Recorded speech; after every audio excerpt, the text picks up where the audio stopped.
Hello everybody, this is Brett, co-director of Waste Free Dayton, and I'm here with my friend Devan. She is an artist in Northern Kentucky, and I'm here to interview her about an upcoming exhibition, but more to get to know Devan. So maybe the start of a new series here.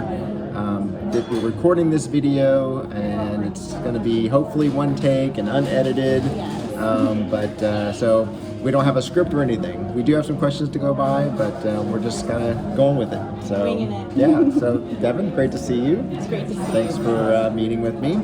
So, yeah, first tell us about yourself. So my name is Devan Horton. I am an artist, primarily a painter, but kind of interdisciplinary. I have always been passionate about the environment and sustainability. My largest body of work is a series of trash landscape paintings called Pinchant. Those were a part of Trash Talk, which benefited Waste Free Dayton a few years ago. And a few of those paintings have made their way into the newest exhibition I have opening of April 17th, which is All Else Pales 2. Right, yes. And we will have some links to learn more about the show. There's an opening exhibition, as you mentioned, on April 17th, and some events that go on throughout the time of the exhibition, including an artist talk with you on May 3rd. So, to tell us a little bit about that exhibition. Yeah, so All Else Pales 2, it combines art, scientists, and climate, and community, really, and we have 5 artists on the walls, and it's myself, Julia Bianco, Stephen Hall, John Sabra, and Alberta Scorman. They are all really amazing artists who work in sustainability, and really the best part about all of the art in the show is the way each artist addresses material. Because we don't try to hide behind it. It's either we use sustainable materials or we are literally calling out the materials. And so that's my favorite part of the show. But beyond the art, we have all kinds of events happening throughout the show. We have poetry readings, performances, panel discussions, all kinds of things going on. Yeah, that's very cool. I'm really excited to see it. It's definitely on my calendar. We have it on the Waste Free Dayton website calendar. And we had been talking about sort of how people can use their skill or talent to do something for a cause, and sometimes it might take a little bit of time to figure out where you fit in, but just take a step, right? Yes, it's a lot of self-discovery. What do you have to offer? But everybody has something. Everybody is enough, and you can always start somewhere. Yeah, great. So we have some questions that we're just going to get to know you more. And we've been getting to know each other a little more as we've kind of toured the coffee shops in Northern Kentucky area. And so you notice behind us, there's some books. We're at a place called Roebling Books and Coffee in Newport. It's one of my favorites. And definitely a cool little shop. And after I'm done here, I'm going to walk around and look at the books because I love books. But okay, so let's get into the questions. So first question, and these are kind of in random order just as we thought of them. So what's your favorite sustainable hack or product or activity? So I was thinking about this as you typed this out, because I kind of have two, because honestly composting is one of the most, it's almost like magic. It really is. And just taking your food waste scraps and you put them into a tumbler and it literally turns into dirt, and It's amazing, and then you put it back in being a part of the cycle is really important for me. And so compost I think is one of the easier things that people can start getting into, and also watching it happen is just amazing. But as far as an actual product goes, I am a huge fan of the brand Dab Herb makeup. Okay. Because makeup is one of those things that, for the most part, is super unsustainable. A lot of weird products inside of hiding in makeup and chemicals and things like that. So the makeup was kind of one of the first places I've started, and Dab Herb is an amazing company. You can buy refillables and send in your old one, they send it back, and it's just somebody who makes makeup out of clay and turmeric, and all of their ingredients are it's an incredible company, so definitely check them out. Cool. Yeah, I have not heard of that one. So, okay, besides creating art, what do you like to do in your free time? Cooking and gardening and running, yoga, all of those things are kind of related to one another, but those are my favorite ones. Yep. All like related to sustainability Yes. too. What is your favorite place to go in Cincinnati, Northern Kentucky area? So my favorite place that's really just everything Cincinnati that I want is Findlay Market. You can buy really good produce. There's really good local companies selling things. There's also like artisans. It's a really great place.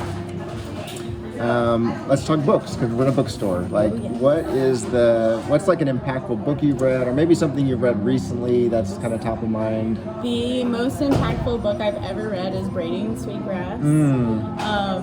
Truly, that's kind of what caused me to shift my practice fully from being an oil painter who's talking about environmental destruction to botanical mediums that are like a part of the action. So that book is really what did that for me. That book is on my to-read list. Oh, it will change your life. She has like another book out since, Yes. right? So her first book is called Gathering Moss, which I highly recommend also. It is amazing. And then she just released a book called The Serviceberry, which I got for my birthday, but I haven't read it yet. Okay, cool.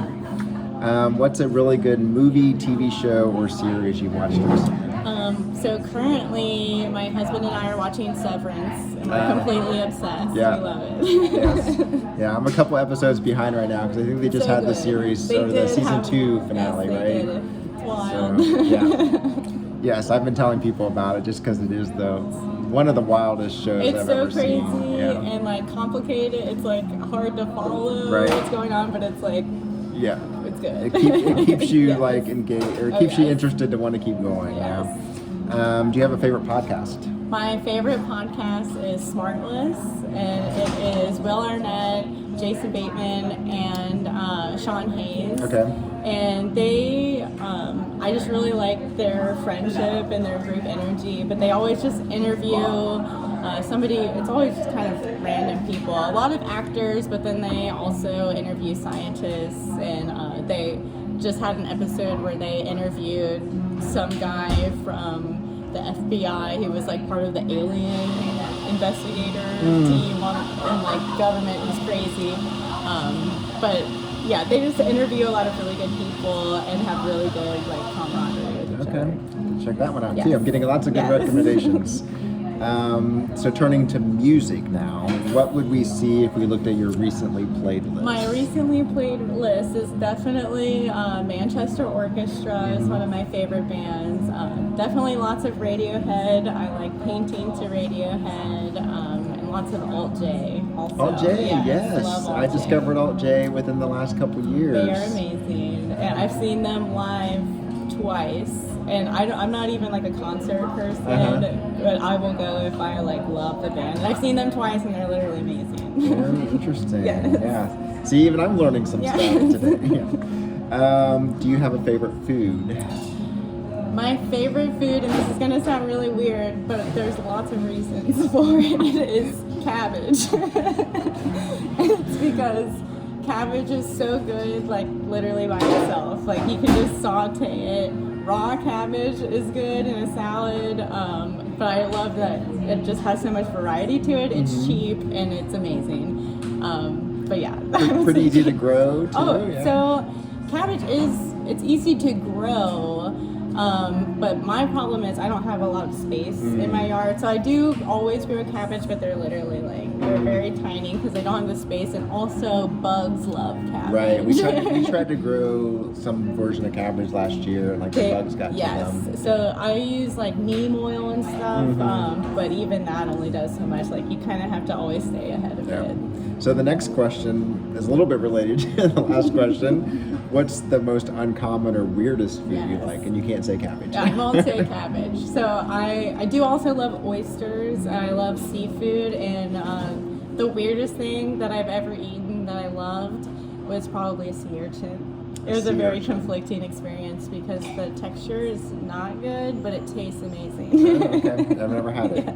Okay, last question. So this is the last of 10 questions, maybe the start of a new series, like 10 questions with. But do you have a dream destination? Yes, it's Egypt. Egypt. I will go to Egypt soon. I just don't know when. But I want to explore like all of it, like not just the pyramids. But really, I'm obsessed with deserts. I've already been to the Sahara once, and so like it's always like a desert destination. But Egypt is like at the top of my list right now. Cool. I hope you get there soon. Yes, me too. All right, so that ends this little interview. Thanks for taking the time, Devan, and I'll show you, like, here's the Oz Pales. You can see the dates there, April 17th to May 24th. We'll have a link to it in the notes, and yeah, looking forward to it. Yes, thank you, Brett. Thanks, bye. Bye.